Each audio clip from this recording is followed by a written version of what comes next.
하나님 말씀 사무엘하 22장 35절부터 51절입니다. 사무엘하 22장 35절부터 51절. 내 손을 가르쳐 싸우게 하시니 내 팔이 놋팔을 당기도다. 주께서 또 주의 구원의 방패를 내게 주시며 주의 온유함이 나를 크게 하셨나이다. 내 걸음을 넓게 하셨고 내 발이 미끄러지지 아니하게 하셨나이다. 내가 내 원수를 뒤쫓아 멸하셨사오며 그들을 무찌르기 전에는 돌이키지 아니하였나이다. 내가 그들을 무찔러 전멸시켰더니 그들이 내 발 아래서 엎드러지고 등이 일어나지 못하였나이다. 이는 주께서 내게 전쟁하게 하려고 능력으로 내게 띠띠우사 일어나 나를 치는 자를 내게 굴복하게 하셨사오며 주께서 내 원수들이 등을 내게로 향하게 하시고 내게 나를 미워하는 자를 끊어버리게 하셨음이니이다. 그들이 도움을 구해도 구원할 자가 없었고 여호와께 부르짖어도 대답하지 아니하셨나이다.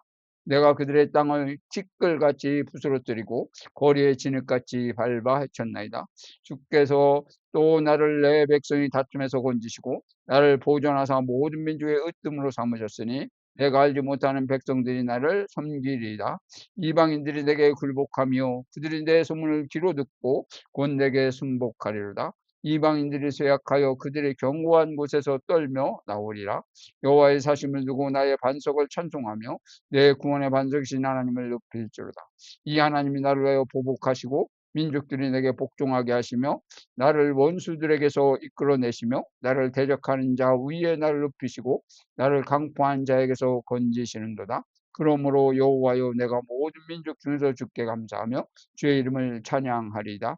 여호와께서 그의 왕에게 큰 구원을 주시며 기름 부은 자의 인자를 베푸시며 영원하도록 다윗과 구손에게 그러다 하였더라. 아멘.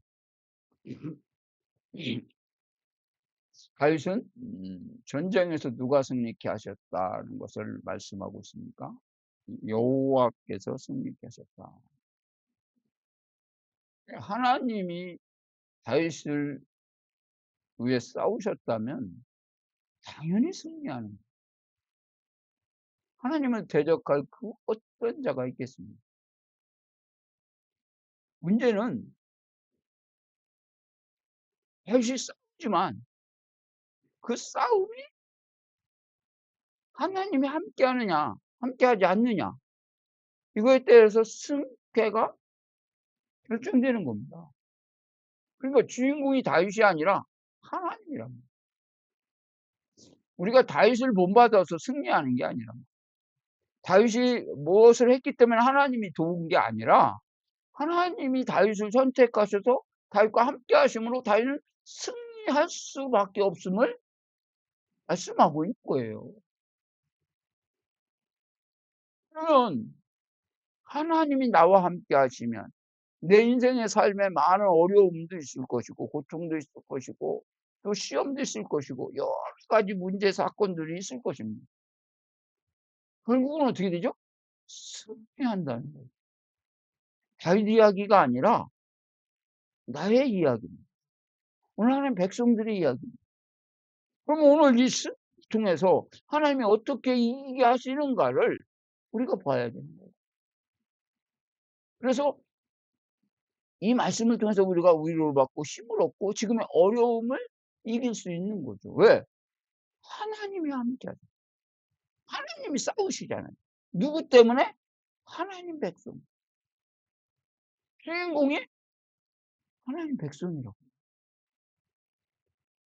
우리가 모일 때마다 확인해야 되는 게 이거예요. 하나님 백성은 하나님이 함께 하시고 하나님이 인도하시고 하나님이 역사하신다. 그걸 못 누릴 때 우리는 어려움을 겪을 때나 또한 문제를 당할 때 염려하고 걱정하고 낭망하는 거. 그건 자기가 스스로 하는 겁니다. 아니면 하나님이 함께 하신다는 사실을 믿지 않거나 하나님이 일하심이라는 사실을 모르거나 그렇지 않겠습니까? 정말 하나님의 일하심이 맞다면, 하나님의 언약 안에 내가 있는 게 맞다면 나는 인생 끝입니다. 다윗의 인생이 다윗의 인생이 아니었다. 에레미야가 맞습니다. 인생의 길이 내게 있지 아니하고 걸음을 지도함이 건축자에게 있지 않다. 그럼 누구에게 있다는 것이죠? 하나님께 있다. 인생의 길은 하나님께 있습니다. 이걸 인정할 때 우리가 자유를 누리는 거고, 이것은 인정할 때 우리가 소리를 가질 수 있는 거예요. 왜? 나는 연약하지만, 나는 부족하지만 하나님이 나와 함께 하시고 하나님이 내 편이시고 하나님이 나를 실간 승리하잖아요. 다시 골리앗과 싸울 때 다윗의 힘으로 싸웠습니까? 다윗의 믿음으로 나가서 싸웠습니까? 처음부터 하나님이 함께 하셨다니. 그런데 마치 다윗이 하나님 앞에 뭔가 다른 사람보다 특별히 나아서 하나님이 함께 하셔서 이기게 하신 것처럼, 그래서 자꾸 사람의 가능성을, 사람의 의를 자꾸 나타내려고 해요. 그러다 보니까 하나님의 의가 되지 못할 경우가 너무너무나 많단 말입니다. 이게 가장 신앙생활에서 가장 걸림돌입니다. 그러면 아무것도 안 해도 되느냐? 그걸 아무것도 안 해도 되느냐는 그러한 질문은 뭘 묻다? 뭔가 우리가 할 때에 하나님으로서 하나님께서 일하실 것이라는 기대가 있는 거죠. 그 믿음이 있는 거 아닙니까?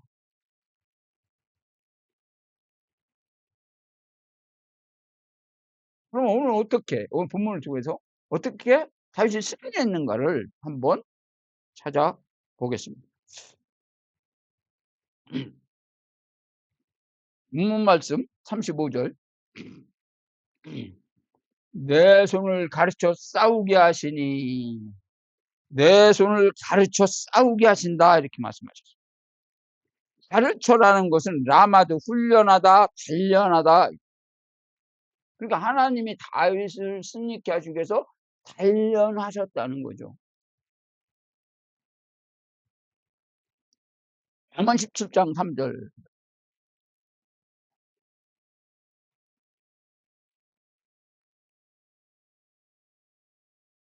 도가니는 은을, 풀무는 금을 연단하고 여호와는 마음을 연단하시니라. 우리의 마음을 연단하시니라.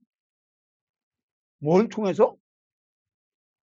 세상 사를 통해서. 그러니까 만사형통, 일취월장, 그건 정말 맞지 않는 말이에요. 아니에요. 반드시 우리에게는 환란이 있어야 돼. 고통이 있고 어려움이 있어야 되는 거. 왜? 단련해야 되니까. 그래서 다윗의 인생이 만만한 게 아니었잖아. 모든 인생이 만만한 게 아닙니다. 에레미야 9장 7절.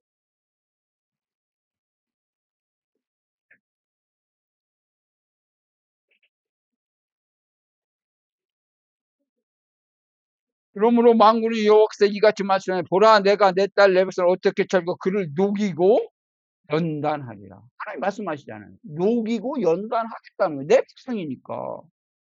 뭐요? 하나님 뜻대로 만들어야 되잖아요. 영광로가 왜 필요해요?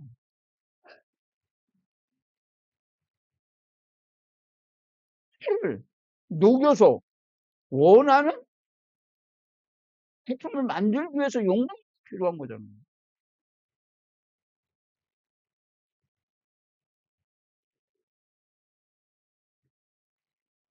베드로전서 4장 12절로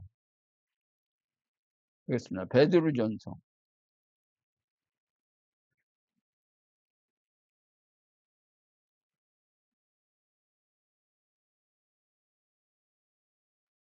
12절에 보면, 사랑하는 자 너희를 단련하라고 오는 불시험을 이상한 일 당하는 것 같이 이상히 여기지 말고 오히려 너희가 그리스도의 고난에 참여하는 것으로 즐거워하라. 이는 그의 영광을 나타나실 때 너희를 즐거워하고 기뻐하게 하려 함이라. 우리에게 연단하고 우리에게 고통을 주고 아픔을 주는 이유는 뭡니까? 세상에서 이기기 위한 거예요. 거룩하게 만들기 위한 겁니다.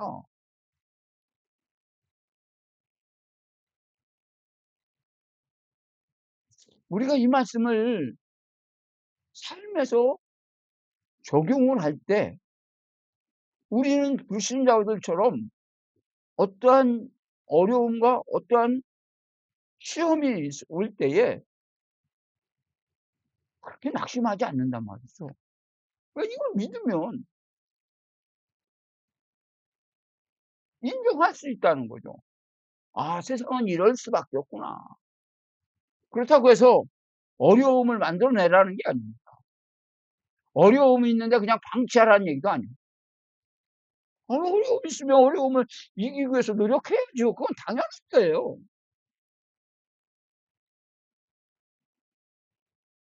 소리 났으면 불을 꺼야지. 아 하나님 뜻이니까 이러는 거 아닙니다. 그러나 우리가 최선을 다해도 안 되지 않습니까? 근데 우리는 그걸 인정하라는 거죠. '아 이게 세상이구나.' 하나님이 이 세상에 기대를 걸지 말라고 하는 하나님의 메시지구나. 그것을 우리는 인정해야 됩니다. 그렇게 이해하면은 자유롭지 않겠습니까?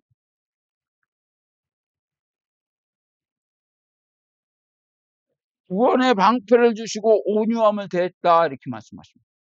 구원의 방패는 마겐, 보호자. 창세기 15장 1절.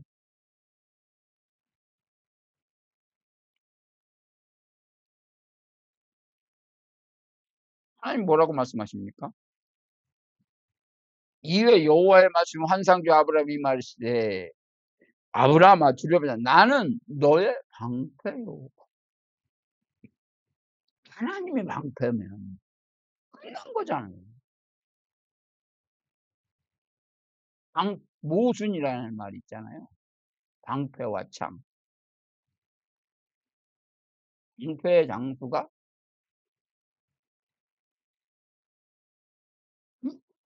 창도 이 방패는 뚫을 수 없습니다. 그러면서 또 한편으로는 창은 창을 바를 때는 어떻게 해요? 그 그래도 이 창은 막을 수가 없습니다. 방패도 다 뚫을 수 있습니다. 이게 모순이잖아요. 그러나 하나님이 방패면 어떻게 돼요? 뚫으시면 골리앗이 방패를 가지고 나갔지만 그의 방패는 아무것도 아닙니다. 다윗은 방패 없이 나갔지만 승리할 수밖에 없었어요. 제 방패가 보이지 않는 하나님이십니다. 하나님 보이지 않게 나를 지키신다는 거죠. 보호하시는 거 아닙니까? 끝이잖아요. 근데 안 믿으니까요. 우리가 생각하는 방패가 아니에요.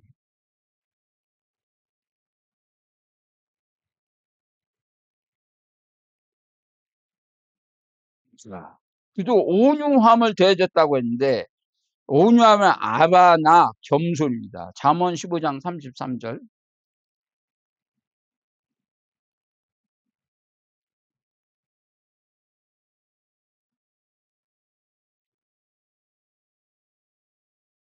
여호와를 경외한 지혜의 훈계라 겸손은 존귀의 앞잡이니라. 겸손은 존귀랍니다. 그러니까 여호와께서 온유함을 더했다는 것은 무슨 말이죠? 우리를 존귀하게 하셨다니. 선생님이 여호와께서 존귀함을 더하게 하시고 뭐를 통해서? 싸움을 통해서. 그래서 싸움은 우리에게 나쁜 게 아니죠. 우리를 존귀하게 하고 우리를 더욱더 연단케 하고 우리를 더 하나님에게 이렇게 가까이 가게 하는 하나님을 신뢰하게 하는 하나님의 은혜를 은혜로 알게 하는 그런 하나님의 우리를 훈련하기 위한 귀한 도구죠. 감사할 수 있지 않겠습니까? 그리고 뭐라고 하느냐? 걸음을 넓게 하시고 발이 미끄러지지 않게 하셨다 그래. 걸음을 넓게 하셨다는 의미가 뭘까요, 그럼?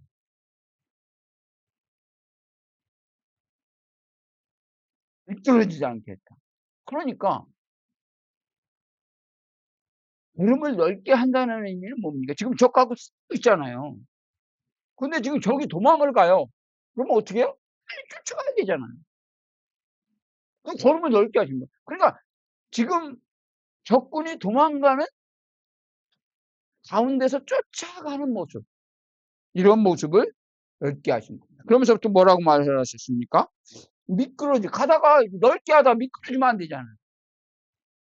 그렇죠? 그러니까 쫓아가는데, 적군을 쫓아가서 무찌르는데 아무런 장애물이 없었다 이 말.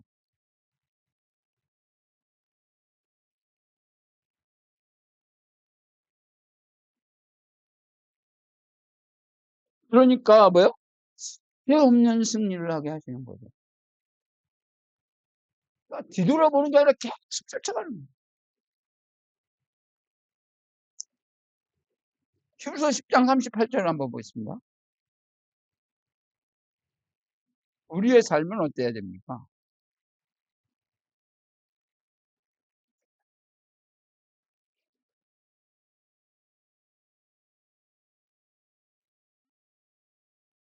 아, 나의 의인은 믿음으로 말미암아 살아. 또한 뒤로 물러가면 내 마음이 그를 기뻐하지 아니하리라. 우리는 뒤로 물러가는 자가 아니에요. 앞으로만 나가는 자예요. 뭘로요? 믿음으로.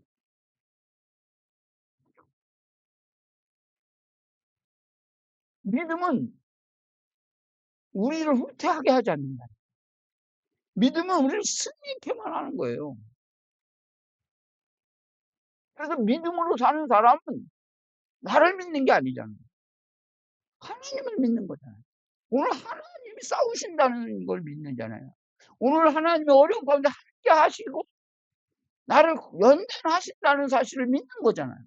그러면 실질적으로 어려움을 당할 때, 고통을 당할 때, 어떤 큰 문제에 부딪혔을 때, 아니면 질병이 걸렸을 때, 아니면 어떤 재난이 닥쳤을 때도 마찬가지겠죠. 그런 가운데서 실망하지 않잖아요. 할 수가 없지. 왜? 믿으니까. 안 믿으면 실망하고 낙심하겠죠. 믿는 것만큼 우리는 뭐 하게 돼요? 이기게 되는 거예요. 믿는 것만큼 우리는 평안을 누리게 되겠죠. 그리고 기대가 되겠죠. 하나님이 어떻게 일하실 것인가? 하나님이 어떻게 이것을 승리케 하실 것인가? 그걸 믿음이라고 하는 거예요. 자, 그리고 뭐라고 하십니까? 전쟁케 하시려고 하셨다. 다윗을 전쟁케 하려고 훈련시켰다니까. 연단시켰다니까. 전쟁에 승리케 하려고. 우리의 삶은 원하든 원치 않든 싸움입니다. 인생은 싸움이에요. 싸워야 돼요. 마귀하고 싸워야 되고 세상하고 싸워야 되고 내 자신과도 싸워야 돼요. 어떻게 이기겠습니까? 이런 연단을 하면 할수록 우리가 더 견고해지잖아요. 그 믿음이 강해지잖아요. 왜? 하나님을 체험할 수 있으니까.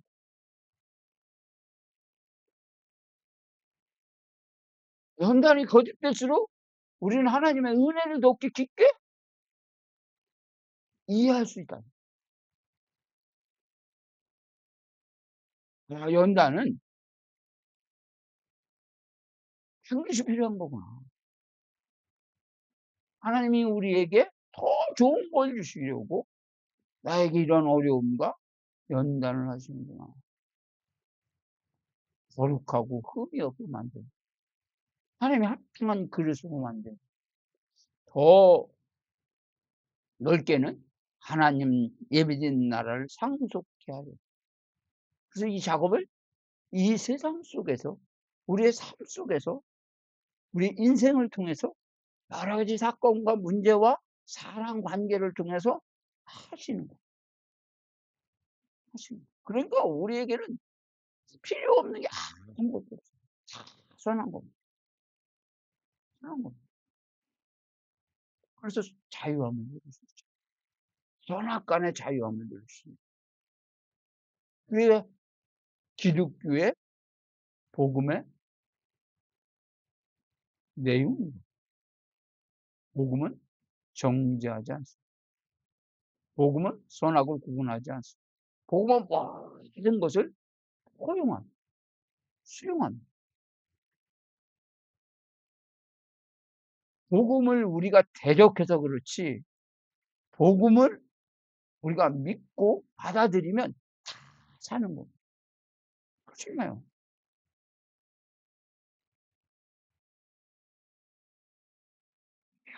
승리한 후에 다윗은 어떻습니까?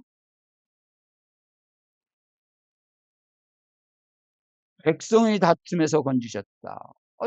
쓰니까 많은 사람들이 다윗을 반목하던 사람들이 다윗을 따를 수밖에 없잖아요. 근데 뭐 다 물리쳤는데, 블레셋을 물리쳤는데, 적국을 물리쳤는데, 나라를 위기에서 건졌는데, 그 승리한 왕을 수밖에 없잖아요. 글쎄 다윗에겐 전쟁이 기쁜 게 아니잖아요. 결국은 승리게 됐습니다. 자, 민족의 으뜸이 되게 하셨다는데 롯이 이게 으뜸이 롯입니다. 우두머리가 되게 하셨다. 빌립보서 2장 5절로 있죠. 승리한 데 누리는 영광입니다. 빌립보서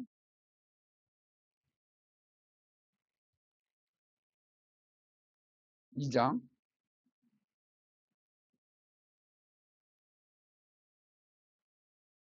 너희 안에 이 마음을 곧 그리스도 예수의 그는 하나님 근본 하나님의 본체 하나님과 동등됨을 처로 여기지 않으며 오히려 자기를 위해 종의 형체를 가져 사람들 같이 되었고 사람을 나타나 자기를 낮추 죽기까지 보내 곧 십자가에 죽으심이라. 이러면 하나님이 그를 지극히 높여 모든 힘에 뛰어난 이름을 주사 하늘에 있는 자들과 땅에 있는 자들과 땅 안에 있는 자 모든 무릎을 예수의 이름으로 꿇게 하시고 모든 입으로 예수를 주라 하시나요? 하나님 아버지께 영광을 돌리게 하셨느니라. 예수님이 죽으심으로 승리케 하셨다는 거죠. 죽음에서 승리하게 하셨고 저주에서 승리하게 하셨고, 그렇죠. 우리로 하여금 이제는 사망의 종로를 타지 않는데 승리하게 하셨어요. 그러니까 하나님이 그를 지극히 높여 모든 이름에 뛰어나게 하늘에 있는 자 땅에 있는 자 다 모든 무릎을 예수의 이름으로 꿇게 하시고 그래야 살아요. 우리도 예수의 이름으로 무릎을 꿇잖아요. 그래서 우리가 주여 천부여 없어서 천부여 의적 손 들고 옵니다 하고 올 자들은 은혜 없이는 안 됩니다. 주님의 십자가 공로 아니면 나는 영원히 멸망할 수밖에 없습니다. 주님의 십자가의 공로로 인해서 내가 죄에서 자유함을 받고 부활의 기쁨을 누리고 하나님의 자녀가 된 이 새로운 피조물이 되는 그 영광의 자리에 돌아올 수 있었습니다. 하고 기뻐할 수밖에 없잖아요. 그렇지 않습니까? 더 중요한 게 뭡니까? 알지 못하는 백성이 섬기도록 하셨다 그랬습니다. 이사야 55장 1절로 6절.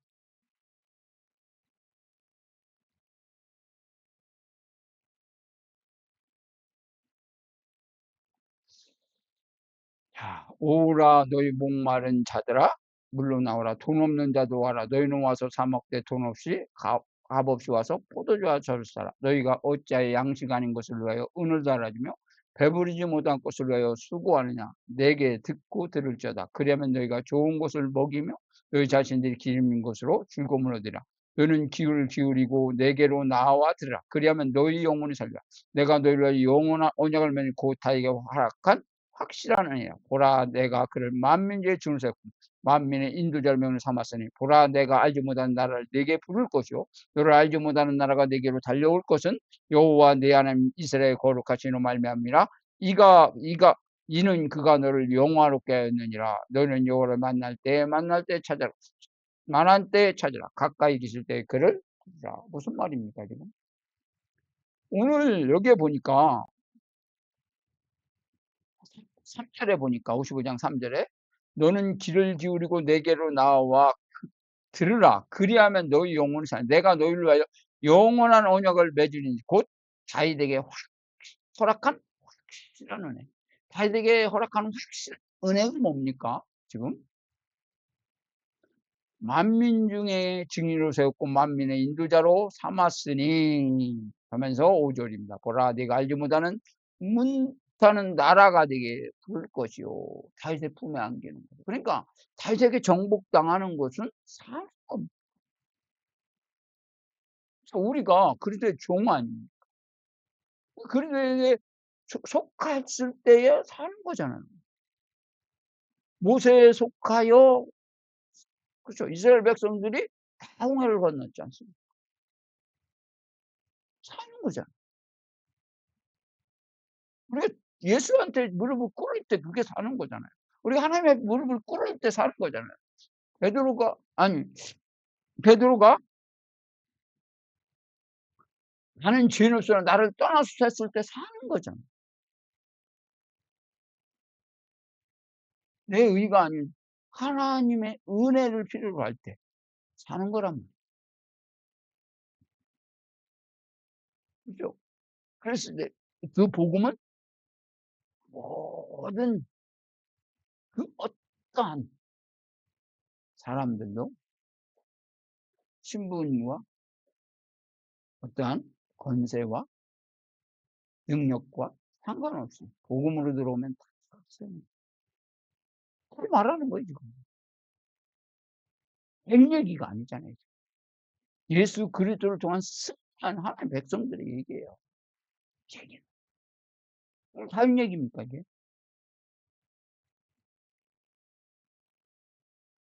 다윗이 뭐 양식 아닌 것을 은혜에 다른 배불리 먹는 수고하는 아니란 하나님이 주시는 물, 하나님이 주시는 양식을 먹어야 돼. 그게 예수 그리스도를 말하는 거예요. 야, 이런 은혜를 받은 다윗은 하나님을 찬양할 수밖에 없죠. 승리한 자의 찬양. 뭘 찬양합니까? 나를 위하여 보복하신다. 로마서 12장에 보십시오. 그래서 우리는 자유함을 누릴 수 있는 거예요. 12장 19절에서 20절. 내 사랑하는 자 너희가 친히 원수를 갚지 말고 하나님이 진노하심에 맡기라. 기록돼서 원수 갚는 것은 내게 있으니 내가 갚으리라. 주께서 말씀하시느니라. 네 원수가 줄이거든 먹이고 목마른 마시게 하라. 그리함으로 네가 숯불을 그 머리 위에 쌓으리라. 뭐라고 합니까? 원수를 갚으신다. 내 원수는 누구예요? 하나님의 원수가 돼. 그러니까 하나님 갚으시는 거예요. 우리 대적하는 자로서 높이신다. 높이다는 칭찬하다 이 말.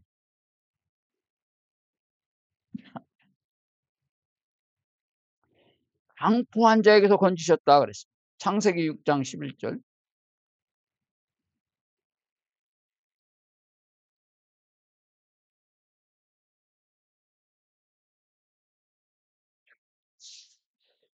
온 땅이 하나님 앞에 포악함이 가득한지라. 포악함이 가득했다. 강포했다 이 말. 거기서 누가 건지십니까? 하나님이 건지. 우리를 강포한 데서. 멸망할 수밖에 없는 그러한 상태에서, 물에 빠져 죽을 수밖에 없는 그런 상태에서 우리를 건지시는 겁니다. 그러니까 뭐요? 우리는 주께 감사할 수밖에. 이 은혜 우리가 어찌 감사하지 않아요?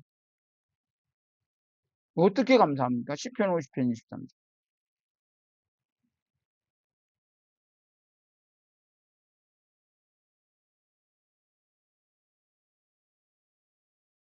감사로 제사를 드리는 자가 나를 영화롭게 하니 그 행을 옳게 하는 자에게 내가 하나님의 구원을 보내. 감사로 제사. 여기서 우리가 입술로 감사하는 거 아니잖아요. 이러한 삶, 이러한 어려움, 이러한 싸움에서 승리케 하시는 하나님을 우리가 알 때에, 그죠? 감사할 수 있는 거 아닙니까? 감사하라고 해서 감사한 게 아니라고요. 감사는 억지로 하는 게 아니잖아요. 우러나서 해야 되죠. 정말 감사. 그러면 감사함을 그때 감사가 우러나고 감사할 수 있는 거 아닙니까? 다윗이 그냥 감사했습니까? 우리가 그냥 검사에 감사하니까 그냥 어려움인데 감사합니다. 아니라니까요. 감사도 하나님이 허락하셔야 되는 거죠. 왜? 은혜를 받은 자가 감사할 수 있으니까. 은혜 받지 않은 자가 어찌 감사합니까? 이론적으로 나를 위해 피 흘려 죽으셨으니까 하나님 감사합니다. 그건 이론이죠. 배워서 감사하는 지식의 감사가 아니라 반드시 이 사실을 체험해야 되는 거라니까요. 이 삶 속에서 하나님은 체험하게 하십니다. 이기게 하신다고요. 하나님 백성에게. 왜? 단련하시려니.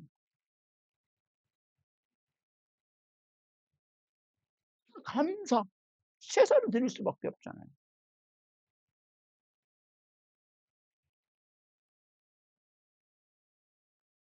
그리고 주의 이름을 찬양할 것이다. 출애굽기 3장 15절.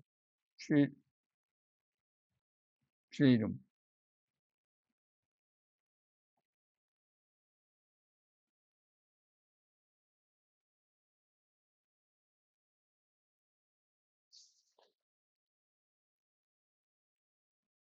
주의 이름이 뭡니까? 하나님 모세에게서 너는 이스라엘 자손에 이같이 이를 너희 조상의 하나님 여호와 곧 아브라함 하나님 이삭의 하나님 야곱 하나님께서 나를 보시다. 이는 너희 영원한 이름이요 대대로 기억할 나의 칭문이라. 뭐가요?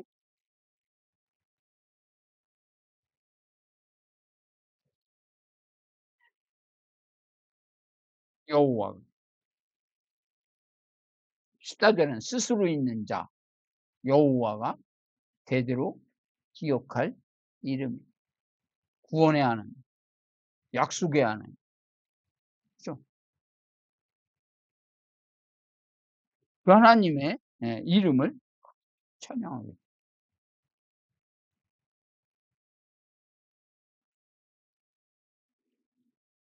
마지막 절에 기름 부은 자에게 하나님이 영원한 인자를 베푸실 것이다.